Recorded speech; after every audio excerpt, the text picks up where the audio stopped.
नमस्कार। ये एक कड़वी सच्चाई है शायद कि हम दूसरों के बर्ताव को तो बदल नहीं सकते, हाँ ये तो है। पर अपनी प्रतिक्रिया उस पर हमारा पूरा नियंत्रण हो सकता है।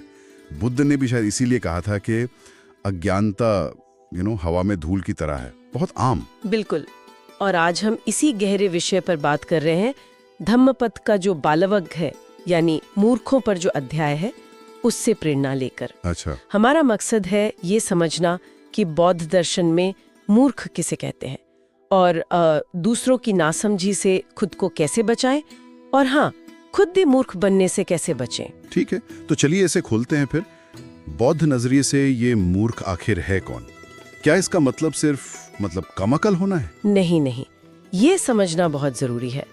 यहाँ मूर्ख का मतलब कम बुद्धि या आईक्यू वाला व्यक्ति नहीं है। अच्छा। बल्कि वो है जिसमें विवेक की कमी हो, सही और गलत की समझ और अपने कामों के नतीजों को देखने की क्षमता वो कम हो।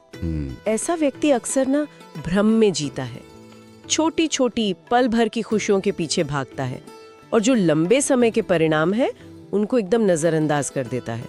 हाँ, मुझे याद आ रहा है धम्मपद में वो चम्मच वाली मिसाल है ना। हाँ बिल्कुल। कि जैसे चम्मच बर्तन में रखे सूप में दिन भर डूबा रहे पर उसे सूप का स्वाद कभी पता नहीं चलता। एकदम सही। वैसे ही मूर्ख व्यक्ति चाहे जीवन भर ज्ञानियों के साथ रहे या धर्म की बातें सुनता रहे, पर वो उस ज्ञान के सार को, उसके एसेंस को कभी समझ नहीं पाता। बिल्कुल सटीक। मतलब साफ है, सिर्फ जानकारी या ज्ञान के संपर्क में आना काफी नहीं है। हाँ। असली चीज है उसे अपने जीवन में उतारना, उस पर अमल करना, प्रैक्टिस करना। हाँ। बिना अभ्यास के ज्ञान सिर्फ एक बोझ जैसा है। और ये जो मूर्खता है, ये हमें रोजमर्रा की जिंदगी में कैसे दिखती है? कहाँ पहचान सकते हैं इसे? इसके तो कई रूप हैं। जैसे किसी की पूरी बात सुने बिना ही बहस पर उतर आना। हाँ, ये तो बहुत होता है। या फिर एथिक्स, नैतिक मूल्यों को ताक पर रखकर सिर्फ पैसे या ताकत के पीछे भागना। और आजकल तो ऑनलाइन बहुत दिखता है। हाँ, ऑनलाइन तो खास तौर पर। छोटी सी टिप्पणी पर भड़क जाना, गुस्से में आपा खो देना। हम सबने देखा है कैसे एक छोटी सी बात बढ़कर वहाँ एक वर्चुअल जंग बन जाती है। ये ऑनलाइन गुस्सा तो वाकई जैसे एक महामारी ही बन गया है। पर सवाल ये है कि हम दूसरों की ऐसी बातों से इतने प्रभावित क्यों हो जाते हैं? क्यों हमें वो बहस जीतने की इतनी इच्छा होती है? इसके पीछे अक्सर हमारा अपना अहंकार होता है, गुस्सा और हमेशा सही साबित होने की वो जो एक गहरी इच्छा है ना, वो होती है। सही बात। हम ये भूल जाते हैं कि बुद्ध ने सिखाया था, अगर आप किसी मूर्ख व्यक्ति के स्तर पर उतरकर उससे उलझते हैं तो वो आपको अपनी उस नकारात्मकता और अज्ञान की दुनिया में खींच लेगा। अच्छा।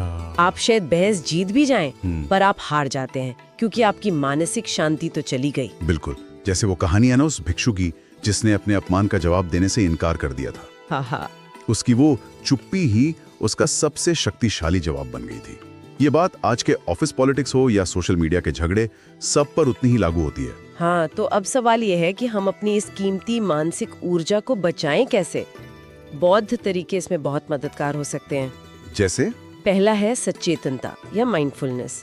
मतलब जब कोई बात हमें उकसाए, ट्रिगर करे, तो तुरंत रिएक्ट करने के बजाय एक पल रुकें, अपने अंदर उठने वाले विचारों और भावनाओं को देखें, पहचानें कि भाई कौन सा बटन दबा है। ये रुकना जरूरी है। और दूसरा महत्वपूर्ण तरीका क्या है? वो है करुणा, कंपैशन। ये शायद सबसे असरदार ढाल है। करुणा? हाँ, ये समझना कि जो मूर्खतापूर्ण व्यवहार है वो अक्सर किसी गहरी पीड़ा, असुरक्षा या बस अज्ञान से उपजता है। जब हम ये समझ पाते हैं तो गुस्सा कम होने लगता है और करुणा ज्यादा महसूस होती है, और फिर हम उनके जाल में फंसने से बच जाते हैं। लेकिन करुणा दिखाना कभी कभी मुश्किल हो सकता है, खासकर जब लगता है कि कोई जानबूझकर चोट पहुंचा रहा है। उस अंदरूनी रेजिस्टेंस से कैसे निपटें? ये स्वाभाविक है। बिल्कुल। करुणा का मतलब ये नहीं कि हम उनकी हरकतों को सही ठहरा रहे हैं। अच्छा। बल्कि ये समझना है कि वो भी अपने अज्ञान के शिकार हैं। करुणा दरअसल अपने मन की शांति के लिए है, ताकि उनकी नेगेटिविटी हम पर हावी ना हो। ठीक है। एक आसान सी प्रैक्टिस है, किसी तनाव वाली स्थिति में जवाब देने से पहले सिर्फ 3 गहरी सांसें लेना। ये छोटा सा पॉज सोचने और शांत रहने का मौका देता है। ये बहुत ही प्रैक्टिकल बात है, और शायद हमें ये भी याद रखना चाहिए कि कभी ना कभी हम सब भी तो मूर्खता कर बैठते हैं। बिल्कुल। आत्मचिंतन बहुत जरूरी है। धम्मपद में एक बहुत सुंदर बात कही गई है। क्या?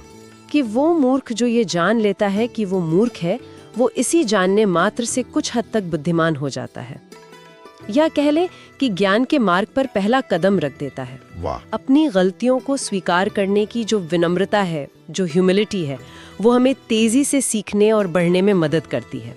अक्सर हम सिर्फ गलत साबित होने के डर से अपनी बेवकूफ़ी भरी बातों या धारणाओं को डिफेंड करते रहते हैं। सही कहा।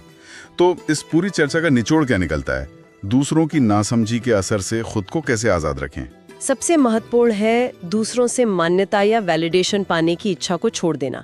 लोग आपको तभी अपनी बातों से कंट्रोल कर सकते हैं जब आप अपनी प्रतिक्रियाओं के जरिए उन्हें ये शक्ति देते हैं। यानी शक्ति हमारे हाथ में। हाँ, जब कोई बेकार की या चुभने वाली बात सामने आए तो मन में ये दोहराना मददगार हो सकता है, ये उनका बोझ है, मेरा नहीं।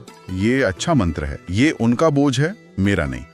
और अपनी संगत का चुनाव भी शायद इसमें अहम भूमिका निभाता है। निश्चित रूप से ऐसे लोगों के साथ समय बिताना जो आपको मानसिक और भावनात्मक रूप से ऊपर उठाते हैं, आपको ग्रो करने में मदद करते हैं, न कि वो जो नीचे खींचते हैं। बिल्कुल। और आखिर में खुद पर महारत हासिल करने का मतलब ही यही है कि हम अज्ञानता को अपने ऊपर राज करने से इनकार कर दें, चाहे वो अज्ञानता हमारी अपनी हो या किसी और की।